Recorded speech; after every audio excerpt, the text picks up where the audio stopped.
Hello guys, and welcome back to my YouTube channel. My name is Toyin Ajala. So you're welcome to the Toyin Ajala's YouTube channel. If this is the first time you are seeing my face, welcome. And if you are a returning subscriber, welcome back. Thank you guys so much for following me on this journey. Thank you for the love of my last video. I really appreciate it. I got 50 views without having to share it on my WhatsApp. I know that may sound like it's not a lot, but it is a lot for me, and I really do appreciate you guys. Like, imagine 50 people watching my videos, and I got likes also. So we really appreciate you. I know my style also appreciates you guys. If you are yet to see the video, it's a sister tag with my sweet sister, so please do well to watch that video. On today's video, I'm going to be answering some questions. I put this ask me a question tag on Instagram, and also begged everybody on my Instagram to please ask me a question, and I really appreciate everybody that did that. And I know it may look a little bit like, oh, why do you want people to ask you a question? Why do you want people to why do you want people to pry into your life, right? But I myself am a product of influencing. So that means that there's a lot in my life, there's a lot I've gained in my life from other people, from listening to other people's answers, for listening to how other people think and how they do their stuff, and that has influenced me, right? So I definitely love to share, and I hope that that inspires or influences somebody else also to be able to do something amazing. Does that make sense? It may be as little as where I got my braids done, and I feel like that may really help somebody from going to go and meet a brother that, you understand what I'm trying to say. Don't let me even go into it. So yeah, let me just go straight into today's video. I'm going to be doing the ask me any question. I'm going to be answering those questions. So the first question that we have today says, what is your favorite food? So I don't have a favorite food. I do not have any particular food that I think is my favorite food all year long, but I go through these times when I just particularly like something. I think right now I love the burgers at King Burger. Like, I love burgers, I've always loved burgers, but now I feel like that's like my comfort food. So I don't have a favorite food, I just have comfort foods from time to time. But I love a really nice yam and egg. I love really nice eba with egusi. I love really nice pounded yam and seafood okra. See, I just love food. I love pasta too. So I love different things. I don't really have a favorite food, and that's just me. So the second question says, if you could go back 10 years, what would you tell yourself? I would tell myself a lot, because 10 years ago, I was 18. And I think the first thing that comes to my mind is, I would tell myself that, girl, it's okay. God loves you. That's what I'm going to say. Tony, it's okay, God loves you. I probably would not have understood it, because I'll be like, so, and God loves me. I know God loves me. But definitely I would have said, it's okay, God loves you. Because at that time in my life, I went through some really life-changing situations, and I do not think I handled this in the best way. But it's okay. I'm not going to be too hard on myself. I did what I could do. I did what I understood at that time. And yeah, so that's just that. I will tell myself, it's okay, God loves you, and maybe it will be okay. Yeah, it will be okay. The next question, guys, bear with me, because I'm using somebody else's phone, because I'm recording with my own phone. I don't have a camera yet, so I have to be putting a password in every time. So the next question is, how do you get back on track with your fitness and health when you've fallen off? I think obviously earlier in my 20s, I didn't really struggle with fitness or health or any of those things. It wasn't even really an important part of my life. I just woke up and I did whatever I wanted to do. But since last year, I've noticed a lot of changes in my body. I've noticed a lot of changes, and I've noticed that I struggle with like gut health. I always feel, just all of that. So because of that, I've been more and more careful about my health. But I think, if I'm being honest, what I do is not really the best. I would say I starve these days, because I'll just say I don't want to eat, or I'm not eating yet, or I'm not ready to eat. So I try to get not too excited about food unless I'm hungry, and I don't even get that hungry anyway. If I'm hungry, I would eat well, but that's actually a very bad way of managing it. But I feel like that's the consistent way that I manage it. Sometimes I may work out, sometimes I may do some exercise, but that is not what I do consistently. I'm just being honest. I think what I'll just do is not to eat if I feel full, or if I feel as if what I eat would make me feel some type of way, I'll just avoid eating, right? So, but yeah, that's just basically what I do. But I joined Shredder Gang, and I did like a 2-week cleanse.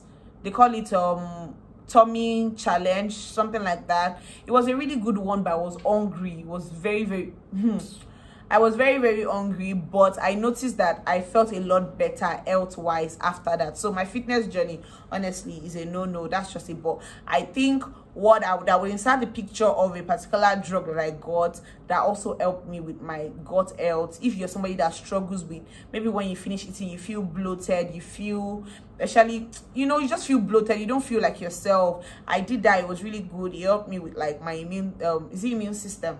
I don't know what the system is. There's a particular system, an antibiotic, right? So yeah, I did use that, and that's what I do. So I think I'm always falling off. I just get back on sometimes.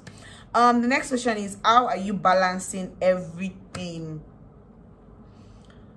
I think what I just do is I really give myself time, and I don't put myself under any pressure. That is how I can say I've been balancing everything. I don't put myself under any pressure. And everything that you're saying, I'm going to assume that you're talking about being married, being a human being, being alive, the stress and all of that. So I'll just say what I do is I give myself time, and I do not put myself under unnecessary pressure. And that is just as the tiniest things. I don't allow it get to me. The next question is, where did you meet your husband, and how did you know he was the one for you? So I met my husband on Instagram. Yeah, I met him on Instagram, but somebody had once talked about him, right? So let me just put it like that. So I met him on Instagram, but I've heard one of my friends talking about him before, although I did not know him. And in fact, I assumed that I knew the person they were talking about. Okay, my husband's name is Timmy, right? So somebody was talking about a particular Timmy in a good way, and I was like, oh, I know that Timmy.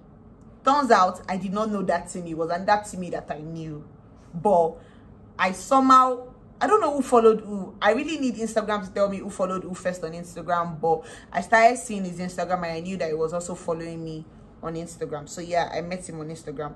How did I know it was the one for me? See, guys, I feel like I didn't know my husband was the one for me for the longest time. He was my friend, and I just saw him as a friend. I didn't see him past that. I didn't think I could see him past that. I just thought he was my friend, and he was always going to be my friend. I even used to say that, oh, he's going to be my friend forever. I know that he'll always be my friend, and he'll be uncle to my kids because of how close we were. But how did I finally know that it was the one for me? I don't know how to answer that question without going into a very long gist, because he was my friend, but I never saw him a different way till I spent some time with him alone.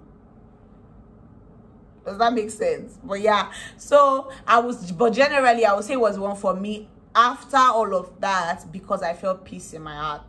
So after all the moving from the friend zone to, okay, potential guy, I then felt peace in my heart, and I then felt like, Tony, this guy is here, and you are going up and down. Come on, come off it. So yeah, that's what I would say about that. When did you come back from the UK, and do you prefer it in Nigeria? So I came back from the UK in 2020, right? Not after COVID, honestly, but post-COVID, some months. That was in October 2020. And do I prefer it in Nigeria? they both have their pros and cons. Down the line, I would definitely make a video about the pros and cons of living in Nigeria and living in the UK, but not now. But they both have that. But do I prefer it in Nigeria? I would say no, I don't prefer it in Nigeria. I really do not. I'm in a headspace now where I just really want some things that I did not even really want in 2020, and I know that for me to get those things, I may need to be in a different place right now. That's just the way I would answer that. And somebody has said, will I ever do a PhD? Will you ever do a PhD? I don't see myself doing a PhD, if I'm being honest, because I do not really like the idea of research. Masters was really difficult for me because I did a full research masters. It was a lot. I did not expect it to be that challenging, but I also think because of the knowledge I have now about research and how challenging it is, maybe that may make doing a PhD easier for me, but I do not see myself doing a PhD right now. But like I said, I really want to leave Nigeria. So if PhD is the way for me to leave Nigeria, I might actually consider that. And that's just me being completely honest with you guys. Somebody has asked, how is married life? Married life is sweet, it's amazing. I thank God. I really thank God. I give all the glory back to God. I really give all the glory back to God, because for the first time in my life, I did a relationship with God, ended up getting married with God at the center of it all. So I would just say God is still really helping us. And I would definitely also still do a video about what I mean about doing a relationship with God and also getting married with God being in the middle. I would love to do that with Tim Lane one of these days down the line also. But yeah, married life is great, it's nice. To be honest, there was a lot of adjusting I needed to do, because I wasn't living with anybody. I was living on my own. I lived with my sister for very short. I was living on my own in the UK for about 2 years. I came back to Nigeria. I lived with my sister very shortly before I started dating Timmy, and we ended up spending a lot of time together. So living with somebody was really strange. Living with somebody was different. We had to learn each other. But I think one thing I've been able to take from it is that we've both been teachable. So since we've been teachable, we've been able to learn each other's ways, and because of that, it has been amazing. We recommend. So the next question is, what's funding UK masters like if one is considering it? So I already did a video on how much it costs to study in the UK, so please do well to watch that video. But if that's what you're talking about, but if you're considering it, the way to fund it is for you to start saving now. Don't buy that air you're about to buy. Don't buy it, not yet. You're not gonna need it. Don't buy that Ashwebi. You don't need it anymore. Start separating yourself and detaching yourself from Nigeria. I know that may sound a little bit mean, but that's the truth. You need to be that focused. You may say you don't have a lot of money, but when you calculate how much you actually spend monthly on things that will be useless to you on this next phase of your study in the UK, you realize that you can actually save some money. So even if all you have now is money to get your passport, go get it. If what you have is to get your transcript, just keep doing it, one thing after the other, and I pray that God will see you through on this journey. The next question is, how realistic is it to work 20 hours, fund your fees and rent in the UK? It's not so realistic, if we're being realistic. But is it doable? People have done it. People have done it, but with the support of other people. I think it is important for you to know that I would not advise you to leave Nigeria, go to the UK on your own without any plan Bs, without any support, without anything, and just plan to pay your tuition and your rent and everything. Because if you're not careful, your school is either going to slack, or even your mental health is going to be really affected. Because life in the UK is so fast that before you know it, masters is over and real life jumps at you, right? But I've actually said it on my Instagram. I'm actually going to make a video about this, a full video about it, and I'm hoping to find somebody to collaborate with. Is it doable? Yes, it is, but it is very difficult. That's what I'm trying to say. It is very difficult, but it is doable with the support of other people. So that means that what I'm just trying to say is that even if they support you, you may need to pay them back eventually, but it's better that way than to go and just throw yourself in the deep sea. So I'm talking about flexible loans and all of that, but I'll do a different video about that. Are you still practicing, not necessarily litigation, but law generally? I really found this question very intriguing. I don't know how to answer this question, but I'll answer it like this, right? On a day-to-day, no, I do not practice. But I still get people that come to me with their briefs, right? And I undo those briefs with my husband. So my husband is also a lawyer. In case you don't know, guys, I am a lawyer, trained solicitor and barrister of the Supreme Court of Nigeria, as well as an LLM holder, right? So that's why the person is asking this question. But no, on a day-to-day, I don't practice law. I do not practice law. But through my husband's law firm, we are able to work on cases together. So cases that come through me, we handle it together. The ones that come through him, sometimes he involves me and he's like, oh, babe, let me read this document. Like, whoa, there's a reason why I stopped practicing this law. I don't have energy. I really don't want to do it. So, but yeah, that would be my answer to that. But yeah, I still make money from law. I still made money from law. You get this year, and I will keep making money from law. So that's that about that. Somebody said, what do you do for work?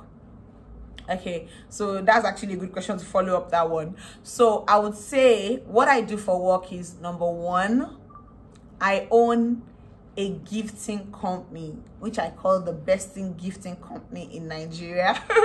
It's called tinywish.ng. So that is number one thing I do for work. I create gifts for people. People call on me and they're like, oh, I want a very intimate special package for my wife, for my boyfriend, and you know, I'm excited, I'm happy to step in and get them like really beautiful packages. I do that currently with an assistant. I have an assistant, just the two of us for now. We work together. We have pre-made boxes, and we also have, but most times we work with curation. So you tell us your budget, you tell us their interest, and we create, you know, a very amazing budget, a very amazing plan and gift for you. So that's the number one thing that I do. The number two thing that I do is that in my Tiny Wish company, I personalize gifts for people. So I can put people's name on stuff, I customize this, and I have these machines which I also sell with my other company called cricketcraft.ng. I actually own this company with my husband, although currently I am the only one that is doing everything, but we actually own and register this company together, and we're planning to scale it. So we sell those cricket products. For now, we sell only cricket machines, and also last year I was made the cricket ambassador to Nigeria. So because of that, people come to me for resources and training on cricket. I don't charge for that yet. I do it free for everybody that buys machines from me. That's the second thing. Number three thing that I do is I own a balloon company. So I own a balloon bar called Tiny Wish Balloon Bar, TW Balloon Bar. Everything is kind of intertwined, but they are different because they're different customers for each day, something like that. But everything is still all connected, as you can see. So on Tiny Wish Balloon Bar, we do balloon decorations for parties, we do balloon boxes as gifts, we do helium balloons, we do balloon arcs, all things balloon related, right? Okay, number four thing that I do is I also serve as an event/project manager. Actually, this is actually something that I have great interest in. I think this is what I do already in my job. This question has actually been so long, but I'm just going to go ahead. So I also work as an event and project manager. So that means that I help people to plan their events, I help people to plan their proposal. We've actually planned some proposals, and I really appreciate you guys for trusting me to plan your proposal, because I think, in fact, for trusting me to plan anything you do. So birthdays, proposals, and yeah, so those are the things that I do. I think I was able to mention all the things I do. The fifth one, yeah, would be that I also work as a lawyer sometimes, but it's very few, and it's only few because I think people don't see me as a lawyer anymore. And if I actually put myself out there as a lawyer, I will get more clients. But I do have some clients right now under retainer, so I think that's amazing. And the law firm that I work for is obviously Simi Ajala Legal Practitioner, and I'm a managing partner. Yes, yo, if my husband is watching this video, yes, I am a managing partner. But yeah, so that's what I do for work. That was a lot. So, and that question says, you are a beautiful woman with an excellent personality. What did your husband do to get you? The husband is the one actually asking this question. Thank you, babe. Thank you, babe. What did you do to get me? I would say that you were at the right place at the right time, and you were raised by amazing parents that raised a man that is, you know, that is after God's heart. And also you allowed God to work on you. You gave your life to Christ, and in turn, that allowed me and you match, click. So those are the things that you did. You didn't have to do much. You just had to have sense, have Jesus, and be kind, you know. Yeah, I think and you were on Instagram, so thanks to Mark Zuckerberg. And that question that I have here is, how did you meet your husband? I answered that already, and yes, we did meet on Instagram.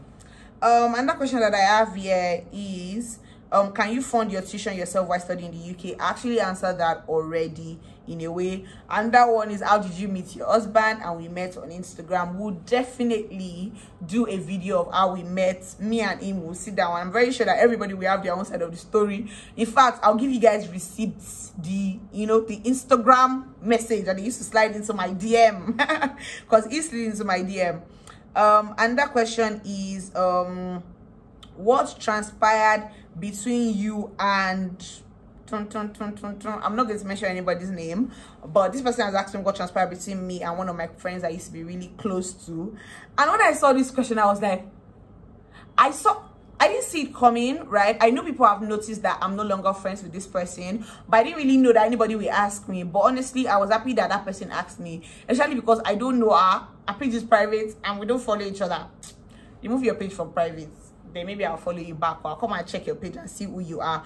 But I'm just going to answer this question in this way. I'm going to make it a generic answer, like a general answer, because apart from this person you're asking me, I'm very sure there's some people that used to see me with before too that you don't see me with anymore. And I think what I'm just going to say is that the summary of everything is going to be, one, either of everybody, not just this person, either our goals have changed, or we don't feed each other positively anymore, or we're just forcing the relationship. Maybe we're forcing the friendship. It wasn't really there. It was just because of history. I feel like that happens a lot with uni friendship, because you were friends in uni, and even though you guys don't really have anything in common anymore, you could just keep, carrying yourself along, because it's like, what will it look like if we're not friends anymore? Even when these people hurt you with their words, and even me too, even when I maybe hurt them with my own words too, they just like, okay, we are sure friends, but share friends, you get. And I think you get to a point in your life and you just realize that, nah, I don't need to put up with that. I don't really need to be this person's friends. Nobody's forcing you to be friends with this person, so you don't continue taking their BS, and some other people, they're just your fans, they're not really your friends. They're just happy, they just like the idea of you, or they don't really know what is even going on in your life. They're not actually your friends, but because everybody just carries themselves along, everybody's just going. And I think I've gotten to a point in my life where genuine friendship is what is important to me. And even some friends that I have now, they give me some, I feel some type of way with some people, and I know how to create the boundaries, and I feel like that's another thing. Some of these relationships would not have fallen out if we created boundaries to help ourselves, right? So that's just what I would say about that. I'm not about to mention anybody's name. I wish everybody well. I'm happy for everybody. I'm happy everybody's doing happy in wherever they are, and I genuinely, God sees my heart, I hope everybody does amazingly. I've blocked whoever I need to block, because I don't want to see what you're posting and maybe roll my eyes, or maybe see what you're posting or think you're talking to me. That's the only reason why I've ever blocked anybody on social media. And I think that's LD. Honestly, I think that's an amazing thing for me to be able to do. I don't want to see what you're doing, but I definitely wish you well. I wish you well. So yeah, guys, this video has become really long, even longer than my last video that I said was long, but it's okay. I'm really happy that I'm able to answer these questions. Somebody asked again, I used to follow your intellectual property law page because I'm a lover of intellectual property law. Why did you stop? Are you not practicing law again? honestly, I think I stopped that page because I think I didn't have enough interest and I didn't have enough passion for it. And I'm not shy to say that I did not just have enough passion for it. I started YouTube now and I'm enjoying doing YouTube. If at any point in my life I realized that I don't have enough passion for this anymore, I will stop doing it. I love Tiny Wish so much. I love what I do with Tiny Wish. But if at any point in my life I feel like this thing is not serving me anymore, because then I realized that the IP law, I will really literally, it didn't come natural to me. It didn't just come natural to me. Law has never come natural to me. I don't need to, I'm an intelligent person, so well, I'm blowing my own. What I mean is that when I read something, I can understand it and interpret it to somebody without I'm by intelligent, right? But yeah, I'm intelligent, whatever. Like, so because of that, I felt like I could do it.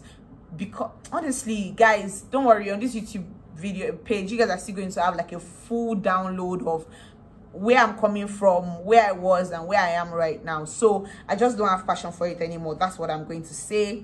Somebody says, when are you coming to the UK? Please buy my flight tickets. Buy my flight ticket. Oh, what this dollar is saying as at today, dollar is 700 and what? I don't want to hear about it. I don't want to talk about it. I don't want to hear about it. And that's that about that. I think that's about all the questions that I got. I think somebody actually asked me a question and I don't know why I cannot see it here. And what she asked me was, while you and your husband, okay guys, yeah, like while you and your husband were dating, did you guys ever break up? And no, we didn't get the chance to break up because we started dating in November of 2020, and by March of 2021 we were engaged. So we did not have the time to actually break up. We were in honeymoon stage, and by God's grace we're still in honeymoon stage because we then got married towards the end of in September 2021. It's going to be 1 year. We're going to be 1 year married very soon, right? So that's just it, and that's all for the questions that you guys asked me. I really appreciate you guys for asking me these questions. I'm hoping that you guys have learned 1 or 2 things from everything that I've said, no matter how little. And guys, if you enjoyed this video, please do well to share with your friends and family, right? And if you haven't subscribed, what are you waiting for? This is a long, almost 30 minutes video for you guys. What are you waiting for? Please do well to subscribe, share this video, like it, and drop a comment or 2. Bye. Thank you guys for watching. Bye.